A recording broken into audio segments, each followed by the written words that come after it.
پردہ نشین اسلامی ماؤں اور بہنوں اور عزیز بچوں، اس سے قبل کے خطبے میں ہم نے یہ باتیں آپ کے سامنے رکھنے کی کوشش کی تھی کہ جھوٹ بولنا بھی بہت بڑا جرم ہے، بلکہ کبیرہ گناہوں میں شمار ہوتا ہے، یعنی جو بڑے بڑے گناہ ہیں انہی میں سے جھوٹ بولنا بھی ہے۔ آگے جو بات ہے وہ یہ ہے کہ جھوٹ بولنے کی الگ الگ شکلیں ہیں۔ سماج کے بیشتر افراد یہ سمجھتے ہیں کہ یہ جھوٹ نہیں ہے، بہت ساری چیزیں ہیں۔ حقیقت یہ ہے کہ وہ بھی جھوٹ میں ہوتا ہے۔ مثلاً بسا اوقات کہا جاتا ہے کہ بھائی کسی کو آپ پکڑیں اور کہیں کہ بھائی آپ نے یہ بات ایسی ایسی کہی تھی جبکہ ایسی نہیں ہے، تو بڑے دھڑلے سے جواب دیتے کہ میں تو مذاق کر رہا تھا۔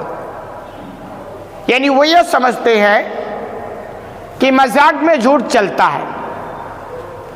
خوب اچھی طرح سمجھ لیں، نہ مذاق میں جھوٹ چلتا ہے، نہ ہنسی میں جھوٹ چلتا ہے، نہ غمی میں جھوٹ چلتا ہے۔ ایک چیز اپنے دماغ کے اندر بیٹھا لیں کہ ہماری اس دنیاوی زندگی کا مقصد ہے آخرت بنانا، یہ آپ دھیان رکھیں۔ اس بنانے میں اگر دنیا بن رہی ہے فبیہا، بڑی اچھی بات ہے، لیکن آخرت ہمیں بنانی ہے۔ اس بنانے میں اگر ہماری دنیا بگڑ رہی ہے کوئی زیادہ مسئلہ نہیں ہے، کوئی ٹیڑھا مسئلہ نہیں ہے، کیونکہ اصل کامیابی ہے کہ آپ کی آخرت کی زندگی بن جائے، سنور جائے، اور اللہ آپ کو جنت میں داخلہ کا سرٹیفکیٹ دے دے۔ یہ دنیاوی زندگی کی اصل کامیابی ہے۔ اسی چیز کو لے کر ہمیں دنیا کے اندر زندگی گزارنی ہے۔ آپ بڑھیا زندگی گزاریں، ہنستے ہوئے گزار لیں، روتے ہوئے گزار لیں، عیش و آرام کی زندگی گزار لیں، دکھوں میں گزار لیں، آسانی کے ساتھ گزار لیں، مصائب کے ساتھ گزار لیں، وہ سب گزر جائے گی۔ لیکن دیکھنا ہمیں یہ ہے کہ ہماری یہ زندگی جو گزر رہی ہے وہ اسلام کے دائرے میں ہے یا دائرے کے باہر ہے۔ اسلام ہمیں ہنسی مذاق سے نہیں روکتا ہے۔ ایک دائرہ ہے، کس دائرے کے اندر آپ کو رہ کر ہنسی مذاق کر سکتے ہیں، ہنسنے سے نہیں روکتا ہے، ہنسانے سے بھی نہیں روکتا ہے، شرط یہ ہے کہ دائرہ آ جائے۔ بہت سارے لوگ یہ سمجھتے ہیں کہ بھئی ہنسی مذاق میں جھوٹ چلتا ہے، کچھ نہیں چلتا الٹا۔ حدیث سماعت فرمائے ابو داؤد کے حوالے سے، نبی کریم صلی اللہ علیہ وسلم نے اس کے تعلق سے کتنا سخت جملہ فرمایا، وَيْلٌ لِلَّذِي يُحَدِّثُ فَيُكْذِبُ لِيُضْحِكَ بِهِ الْقَوْمَ وَيْلٌ لَهُ وَيْلٌ لَهُ۔ آپ فرماتے ہیں اس شخص کے لیے تباہی ہے، بربادی ہے، ویل ہے، جو لوگوں کو ہنسانے کے لیے جھوٹ بولتا ہے، لوگوں کو ہنسانے کے لیے جھوٹ بولتا ہے۔ آپ گناہ کی بات نہیں کر رہے ہیں، آپ سیدھا فرما رہے ہیں اس کے لیے تباہی ہے۔ اور ایک بار آپ نے نہیں فرمایا، پہلے بھی فرمایا تباہی ہے اس کے لیے، پھر آخر میں فرماتے ہیں 2 مرتبہ ویل اللہ ویل اللہ، اس کے لیے تباہی ہے، اس کے لیے تباہی ہے۔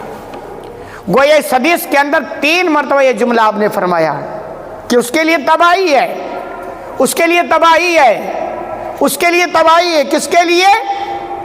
جو لوگوں کو ہنسانے کے لیے جھوٹ بولتا ہے، یہ تباہی آخرت کے اعتبار تو مسلم ہے، کوئی شک کی رائے نہیں کہ بھئی جب ہم نبی کی بات نہیں مانیں گے تو ہماری آخرت بنے گی نہیں بگڑے گی، اللہ کی بات نہیں مانیں گے ہماری آخرت بنے گی نہیں بگڑے گی، یہ تو دونوں چار کی طرح بات ہے۔ اور یہی نہیں، اس تباہی میں دنیاوی تباہی کا راز بھی مضمر ہے۔ جو لوگ ہنسانے کے لیے جھوٹ بولتے ہیں اور بہت ساری چیزیں کرتے ہیں، ان کی زندگی کتنی ہلکی ہو جاتی ہے۔ آپ کہیں گے یہ بات اس نے، اچھا وہ تو ایک ڈرامے باز آدمی ہے، ختم ہو گیا، یعنی باتوں میں کوئی اثر نہیں، ایک میسیج چلا گیا کہ بھئی اس کی زندگی کا مقصد ڈرامہ ہے، سچائی سے اس کو کوئی تعلق نہیں ہے۔ اور ایسے بھی آپ سمجھ لیں کہ اگر کسی کے بارے میں مشہور ہو جائے کہ یہ بندہ جتنا بولتا ہے 90% جھوٹ بولتا ہے، ختم کہانی، تعلقات اس کے خراب ہو جائیں گے، کاروبار میں اس کو کوئی انٹرسٹ اسے نہیں لے گا، لین دین اس سے نہیں کرنا چاہے گا۔ تو حقیقت تو یہ ہے کہ جھوٹ میں چاہے ہنسی مذاق کے لیے ہو یا ضرورت کے لیے ہو، کسی بھی اعتبار کے لیے ہو، تباہی ہے، دنیاوی طور پر بھی تباہی ہے اور اخروی طور پر بھی تباہی ہے۔ اور ہم تو الحمدللہ مسلمان ہیں، جہاں نبی کی بات آ گئی ویسے سارے مسئلے ختم ہو گئے کہ نبی نے کہا ہنسی مذاق میں بھی جھوٹ نہیں چلتا، ہاں ہنسی مذاق جائز ہے، اس پر پابندی نہیں ہے، کیونکہ اللہ نے دنیا بنائی ایسی ہے۔ آپ دیکھیں کبھی ہنسنا بھی ہوتا ہے، کبھی رونا بھی ہوتا ہے، کبھی خوشی بھی ہوتی ہے، کبھی غمی بھی ہوتی ہے۔ ہم جو افراط و تفریط کے شکار ہیں وہ ایسا نہیں، ایک طبقہ آپ کو ملے گا کہ دنیا بس رونے کی جگہ ہے، نہیں نہیں جی، ہنسنے کی بھی جگہ ہے۔ ایک طبقہ ملتا ہے کہ نہیں دنیا تو صرف ہنسنے کی جگہ ہے، نہیں نہیں صاحب یہاں رونے کی بھی جگہ ہے۔ کوئی بھی بندہ آپ دیکھیں دنیا میں ہر طرح کی چیزیں انسان کے پاس آتی ہے، رونے کا بھی وقت آتا ہے اور ہنسنے کا بھی وقت آتا ہے، خوشی کا بھی وقت آتا ہے، غمی کا بھی وقت آتا ہے، لیکن اسلام کے دائرے کا پورا خیال کرتے ہو۔ نبی کریم صلی اللہ علیہ وسلم بھی ہنسی مذاق کرتے تھے، آپ کو تعجب ہو، وہ بھی ہنسی مذاق کرتے تھے، لیکن ان کا ہنسی مذاق کا دائرہ تھا، جھوٹ نہیں، سچائی پر مبنی تھا۔ چنانچہ آپ دیکھیں گے ترمذی کے حوالے سے ہے، ایک مرتبہ آپ صلی اللہ علیہ وسلم نے ایسے مذاق کیا کہ کوئی دیہاتی آدمی ہے، صحابی ہے، اور انہوں نے کہا اللہ کے رسول مجھے سواری کے لیے ایک اونٹنی چاہیے۔ تو آپ نے کہا ایسا کرو بھائی کسی سے ان کو ایک اونٹنی کا بچہ دو سواری کے لیے۔ وہ صحابی کہنے اللہ کے رسول سواری کرنی ہے اونٹنی کا بچہ؟ تو آپ فرماتے ہیں اللہ کے بندے، مفہوم حدیث کا کہ وہ جو آپ کا بچہ دیا جائے گا وہ بھی تو کسی اونٹنی کا بچہ ہی تو ہوگا۔ بھائی ہم میں سے کوئی باپ ہیں، لیکن دیکھا جائے تو ہر ایک اپنے باپ کا بچہ ہے، اپنے باپ کا بیٹا ہے، چاہے وہ 80 سال کا ہو چاہے 70 سال کا ہو۔ تو یہ بطور ہنسی تھا، مذاق، لیکن جھوٹ ہے بھی نہیں اس میں۔ آپ صلی اللہ علیہ وسلم بھی ہنسی مذاق کر رہے ہیں لیکن سچائی کے دائرے میں، جھوٹ نہیں ہے۔ آپ نے کہا بھائی ان کو اونٹنی کا بچہ دو، سب ہنسنے لگے، ہنسنے کا موقع بھی تھا کہ کیا مذاق آپ کر رہے ہیں، لیکن سچائی پر مبنی تھا۔ تو ایسا نہیں اسلام میں ہنسی مذاق بھی ہے، بالکل روکھا سوکھا نہیں ہے، غمی ہی نہیں ہے، خوشی بھی ہوتا ہے۔ تو آپ صلی اللہ علیہ وسلم کا یہ دائرہ تھا مذاق کا، سچائی پر مبنی تھا۔ اسی طرح ایک دوسرا واقعہ بھی آتا ہے کہ آپ صلی اللہ علیہ وسلم بھی ہنسی مذاق کس طریقے کیا کرتے تھے۔ صحیح روایت ہے کہ ایک مرتبہ کوئی بوڑھی عورت آئی آپ صلی اللہ علیہ وسلم کے پاس، اس نے کہا اللہ کے رسول آپ دعا کریں کہ اللہ ہم کو جنت عطا فرما دے۔ بوڑھی عورت ہے لیکن جذبے کو سلام، یہی تو ہونا چاہیے جی۔ ہماری دنیاوی زندگی کا مشن جانتے ہیں سب سے بڑا کیا ہے؟ کہ ہمیں جنت مل جائے، اور جس کو یہ مل گئی نا بیڑا پار ہے، اور جس کو یہ نہیں ملی دنیا میں کچھ بھی بندہ کر لیا ہو ختم کہانی، مرنے کے بعد سب ختم کہانی۔ آپ دنیا میں کتنے بھی عیش کر کے جائے نا، ایک بار اگر جہنم اللہ کرے موقع نہ ملے گئے نا تو دنیا کی ساری عیش ایک ہی جھٹکے میں بھول جائیں گے۔ وہ بوڑھی عورت ہے, وہ دعا کہہ رہی ہے اللہ کے رسول آپ ہمارے لیے دعا کریں کہ اللہ ہم کو جنت میں داخلہ دے دے. آپ صلی اللہ علیہ وسلم مذاق کرتے ہوئے کہتے ہیں کوئی بوڑھی عورت جنت میں نہیں جائے گی. وہ عورت رونے لگی کہ بھئی میں تو بوڑھی ہو گئی, جنت میں نہیں جاؤں گی, زندگی کا مقصد ہے جنت میں جانا. تو آپ پھر سمجھاتے ہوئے فرماتے ہیں ارے بھائی تم کو بھی, یعنی جتنی بوڑھی عورتیں ہیں سب کو اللہ جنت میں جوان کر کے ڈالے گا. اب وہ عورت ہنسنے لگی. یہ بھی آپ کا مذاق تھا, لیکن مذاق سچائی پر ہے, جھوٹ پر نہیں ہے. ہم کیا سمجھتے ہیں, آپ صلی اللہ علیہ وسلم مذاق نہیں کرتے تھے, کرتے تھے, لیکن کتنا اچھا مذاق, کیسے سمجھایا, دل کو کھولا, تھوڑا غم بھی, تھوڑا اداس بھی, تھوڑا ہنسایا بھی ہے. لیکن ہنسی مذاق اسلام میں ہے, لیکن جھوٹ نہیں ہے. اللہ کے بندو جھوٹ چھوڑو, دنیا بھی بناؤ آخرت بھی بناؤ. میں جانتا ہوں ایسے لوگوں کو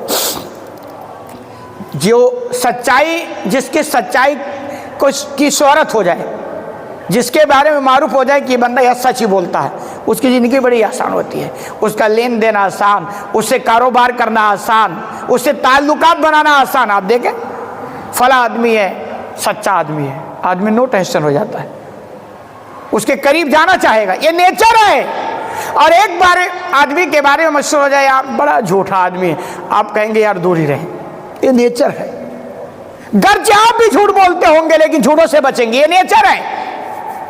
کہہ رہے دنیا کی یہ وہ بیماری ہے جھوٹ نا, کہ ہر کوئی دوسرے کا علاج تو کرنا چاہتا ہے مگر خود کا علاج نہیں کرتا ہے نا, کہ بھائی سامنے کیوں پتہ ہے جھوٹوں سے ملاقات ہوگی, کاروبار ہوگا تو کتنے مسائل الجھیں گے. کہے گا بھائی جھوٹوں سے پالا نہیں پڑنا چاہیے, اور حالات ہے خود بھی جھوٹ نہیں چھوڑتا ہے, یہ حالات ہے نا. تو جھوٹ چھوڑو, اپنی آخرت بناؤ. جھوٹ میں تباہی ہے, سچائی میں نجات ہے. سچائی نیکی کا ذریعہ ہے, جھوٹ برائی کا ذریعہ ہے. سچائی جنت کا راستہ ہے, اور جھوٹ یہ جہنم کا راستہ ہے. سمجھ میں آئے نہ آئے لیکن حقیقت ہی. تو اللہ کے بندو اسی طرح جھوٹ کے واقعات جو ہیں شکلیں, میں نے اس سے پہلے والے خطبے میں بھی کہا تھا, جھوٹ سرٹیفکیٹ کسی بھی اعتبار سے ہو. آپ باہر جا رہے ہوں جھوٹا سرٹیفکیٹ بنوا لیں, آپ کو چھٹی چاہیے جھوٹا سرٹیفکیٹ بنوا لیں. جتنی بھی ہیں جھوٹ پر, بلکہ یہ ایک گواہی ہے اور اس میں کئی طرح سے جرائم شامل ہو جائیں گے.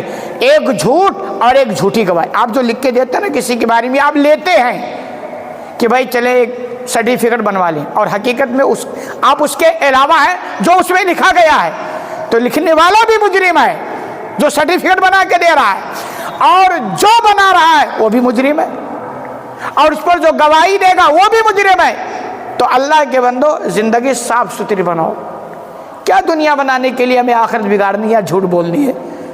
ہاں یہ تو ایسے ہے کہ آپ کو ایک بکرا ملنے والا, جوان بکرا آپ کو کھانے کے لیے, لیکن وہ تھوڑا ٹائم لگے گا, اس کو ملنے میں ٹائم لگے گا. اور لیکن وہ ٹائم بھی لگے گا اور وہ سچائی کے ساتھ ملے گا. اور ایک ہے ایک بوٹی ابھی ملنے گی اور جلدی سے مل جائے گی, لیکن وہ جھوٹ کے ساتھ ملے گا. تو ہمارے یہاں کیا صبر نہیں ہے, صبر نہ کرنے کی وجہ سے وہ اسپیشل بکرا چھوڑ رہے ہیں, اور جلد بازی کے چکر میں جھوٹ بول کر کے بکرے کا ایک بوٹی حاصل کر رہے ہیں. یہی تو معاملہ دنیا کا. دنیا کے حاصل کرنے کے لیے جتنے جھوٹ سب چلتا ہے, جتنے فرار سب چلتا ہے, جتنی عکاریاں مکاریاں سب چلتی ہے. اور افسوس ہوتا ہے جب کبھی پتہ چلتا ہے کہ اتنے بڑے دیندار اور وہ بھی جھوٹ بول رہے تھے. کیا کر رہے ہو یار, دینداری ہماری بس مسجد تک ہے, داڑھی اور ٹوپی تک ہے, 2 وقت کی نماز تک ہے. منظم پوری زندگی بناؤ صفائی اور ستھرائی کا, سچائی کے شہدائی بنو. تو اس طرح کی جتنی بھی شکلیں ہیں سب سے اپنے آپ کو بچائیں. اسی طرح جھوٹ کی ایک شکل ہوتی ہے کہ آپ کسی کی تعریف میں جھوٹ موٹ تعریف کرو. کبھی کبھی آپ سنتے ہو نا, کسی کی تعریف شروع کیے تو بس شروع ہو گئے. اس شروع تو پتہ ہے مگر انتہا پتہ نہیں. جھوٹ موٹ تعریف یہ بھی جھوٹ ہے. بھائی جو آدمی جیسا ویسا ہی بتاؤ, بس خاموشی اختیار کرو. آپ جھوٹ بول کر کسی کی تعریف کر رہے ہیں تو گویا آپ جھوٹ بولتے ہیں، اور اس میں کیا ہوتا ہے، سامنے والا دھوکہ کھاتا ہے نا۔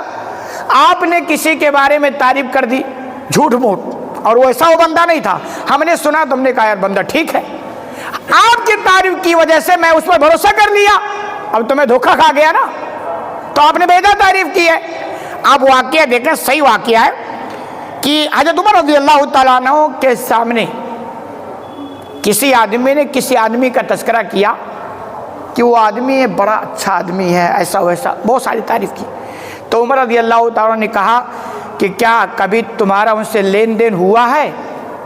پہلا سوال، تم اتنی تعریف کر رہے ہو، اتنے ان کے تعریف میں پل باندھ رہے ہو، تو کبھی لین دین ان سے کیے ہو؟ انہوں نے کہا نہیں۔ تو دوسرا سوال، کیا کبھی رات گزاری، کبھی سفر کیا ان کے ساتھ؟ انہوں نے کہا نہیں۔ کہا پھر کیسے تم کو پتا چلا کہ اتنے اچھے آدمی ہیں؟ اور حقیقت یہی ہے، اچھے لوگوں کا لین دین آپ سے آپ کا سابقہ پڑ جائے نا، آپ کو پتا چل جائے گا کتنے پانی میں محترم ہیں۔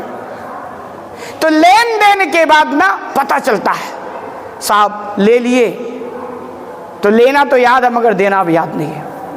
ہم جیسے لوگ بھی جھیلتے ہیں، ابھی ہمارا ہی واقعہ ہے، کسی بندے نے فون کیا، تھوڑا باہر کے ہیں، اور انہوں نے کہا کہ ہمارے مطلب ملنے جلنے والوں میں سے تھے کہ یار سعید بھائی مجھے کچھ پیسے چاہیے، اور انہوں نے ایسا گریہ وزاری کیا، اپنے ایسے مسائل بیان کیے کہ مجھے ترس آ گیا، اور اتفاق سے وہ پیسے میرے موبائل میں تھے اور میں نے بھیج دی۔ اور بندے نے کہا تھا صرف 10 دن کی بات ہے، تقریباً 10 مہینہ ہو گیا ہے۔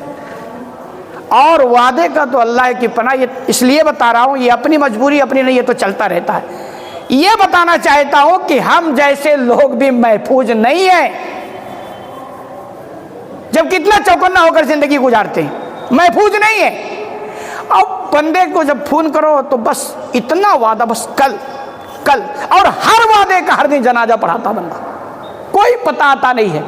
تو دور سے سب اچھے لگتے ہیں، کوئی کہتے ہیں کہ آج کس دور میں نا سب سے بڑا ایماندار ان کا بیان ہے، ان کا تجربہ ہے، میں اس کو مانتا ہوں جو آپ سے پیسہ لیا ہو اور بلا پریشان کیے اور ٹائم پہ آپ کو لوٹا دیا ہو، ورنہ حالات اتنے خراب ہیں۔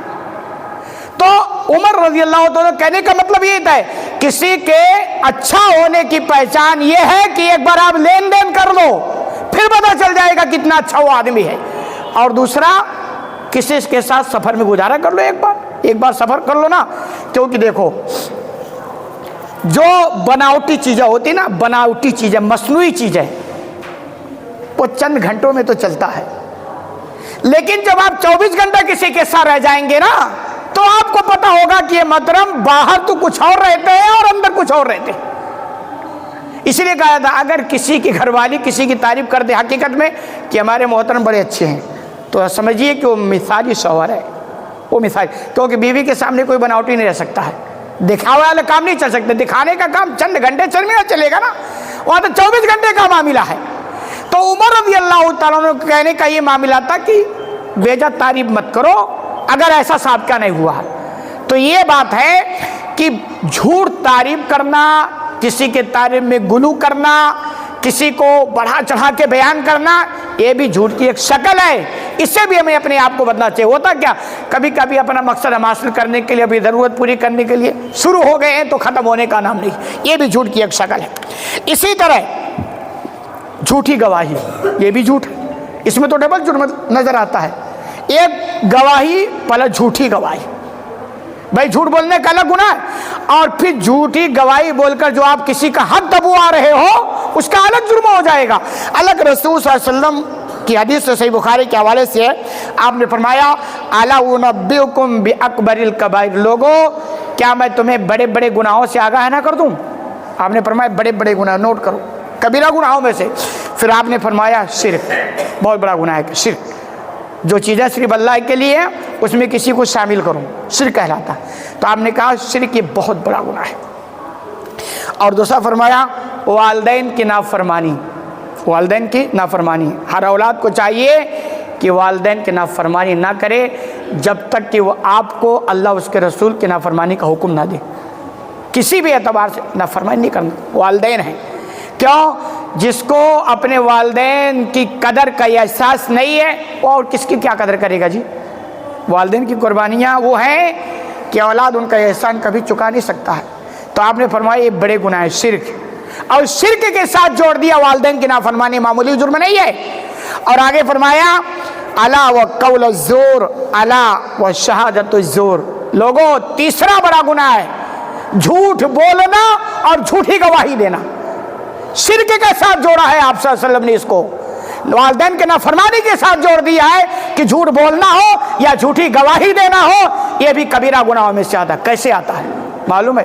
شرک کرنے والا بندہ گرچہ زبان سے نہ جھٹلائے لیکن اپنے عمل سے وہ جھٹلا رہا ہوتا ہے کہ صاحب ایسا نہیں ہے، ایسا ہے۔ آپ نے کسی کے ساتھ احسان کیا، بھلائی کی، نیچر ہے کہ اس احسان کو وہ مانتا ہے۔ آپ کسی کو چائے پلائیں ایک کپ، اور کپ چائے پلانے کے بعد اس سے کہیں کہ یار مجھے ایک گلاس پانی پلاؤ، نیچر ہے کہ وہ انکار نہیں کرے گا، اس ایک کپ چائے پلانے کا وہ احسان مانے گا اور انکار نہیں کرے گا۔ اللہ کہتا ہے ہم نے آنکھیں دی، دانت دیا، کان دیا، دل، گردے، پھیپھڑے، زمین آسمان سب تمہارے لیے ہم نے بنا دیا ہے، اور بندہ اس اکیلے بنایا ہوں، یہ اللہ کہتا ہے۔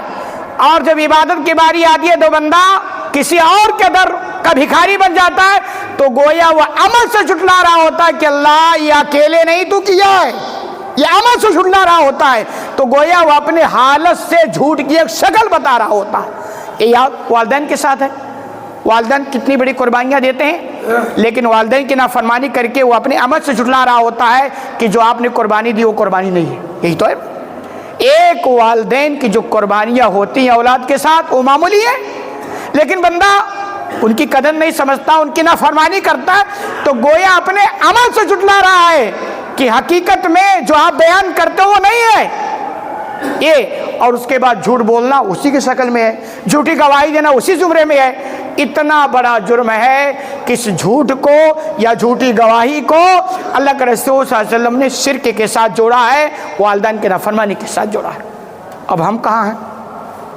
یہ تصور قائم ہو گیا ہے، ہمارا مزاج بن گیا ہے کہ جھوٹ کے بغیر ہماری گاڑی نہیں چلے گی، جھوٹا مزاج ہے، اس مزاج میں بھی جھوٹ شامل ہے۔ اور یہ بھی نوٹ کریں، چلے نہ چلے کوئی فرق نہیں پڑتا لیکن آپ کو چلانی پڑے گی۔ اگر آپ کو اپنی آخرت بنانی ہے، جنت کے شیدائی ہو، جنت کے طلبگار ہو، تو جھوٹ کا خاتمہ زندگی سے کرنا پڑے گا۔ اور اتفاق کی بات کس کا انتخاب بھی رمضان سے پہلے ہو گیا ہے، مطلب یہ بھائی رمضان اتنا بہترین مہینہ، تربیت کا مہینہ، اور اس کے بعد ہم روزہ بھی رکھیں، یہ دیکھ لیں جس کی عادت جو بن جاتی ہے نا وہ آسانی سے چھوٹتی نہیں ہے۔ آپ سمجھتے ہیں ابھی چلتا ہے رمضان میں سدھر جائیں گے، ہوتا نہیں ہے، الا ماشاءاللہ کسی کو توفیق مل جائے۔ آپ کی یہ جھوٹ آج نہیں کنٹرول کرتے نا تو ہم نے تو دیکھا ہے روزہ رکھتے ہوئے لوگ بھی جھوٹ بولتے ہیں، قرآن کی تلاوت کرتے ہوئے بھی جھوٹ بولتے ہیں، مسجد میں بیٹھ کر کے بھی جھوٹ بولتے ہیں، کیوں؟ وہ عادت بن گئی ہے، کہاں لے کے جاؤ گے؟ اس لیے پہلے سے کنٹرول کرو اور اس میں سدھار لاؤ۔ اسی طرح اللہ رب العالمین کا ایک قول بھی ہے قرآن کے اندر، فَاسْتَنِبُوا الرِّجْسَ مِنَ الْأَوْثَانِ، کہ لوگوں بتوں کی گندگی سے بچو، اور ساتھ ہی جوڑا وَاسْتَنِبُوا قَوْلَ الزُّورِ، اور جھوٹی بات سے بھی بچو۔ بت کی عبادت گندگی کہا گیا ہے اور اسی گندگی کے ساتھ جھوٹ بات کو جوڑ دیا گیا۔ آپ تصور کریں، ادھر شرک، بھائی اب پہلے نا شرک کے ساتھ جوڑا ہے، اور بتوں کی بندگی یہ بھی کیا شرک ہے، اور اسی چیز گندگی، اور اس کو اللہ نے کہا یہ گندی چیز ہے، گندگی ہے وہ دل کی گندگی، بتوں کی بندگی سے دل سیاہ ہوتا ہے، دل پہ دھبے پڑتے ہیں، ایسے جھوٹ بھی بولنے سے دل سیاہ ہوتا ہے، دھبے پڑتے ہیں، اور یہ بھی ایک گندی شے ہے۔ اس لیے اللہ کے بندو جھوٹ چھوڑو، سچ کے شہدائی بنو، سچے بنو، ایماندار بنو، صاف ستھری زندگی گزارو۔ دنیا ایک مسافر خانہ ہے، سب کو یہاں سے جانا ہے۔ کامیاب وہ ہے جو اپنی آخرت بنا لے، ناکام وہ ہے جو اپنی آخرت بگاڑ لے۔ چاہے دنیا میں وہ کچھ بھی کر گیا ہو۔ اللہ رب العالمین سے دعا ہے کہ الہ العالمین تمہیں کہنے سے زیادہ عمل کرنے کی توفیق عطا فرما، آمین۔ بارک اللہ لنا ولکم فی القرآن المجید ونفعنا وإیاکم بآیات الذکر الحکیم۔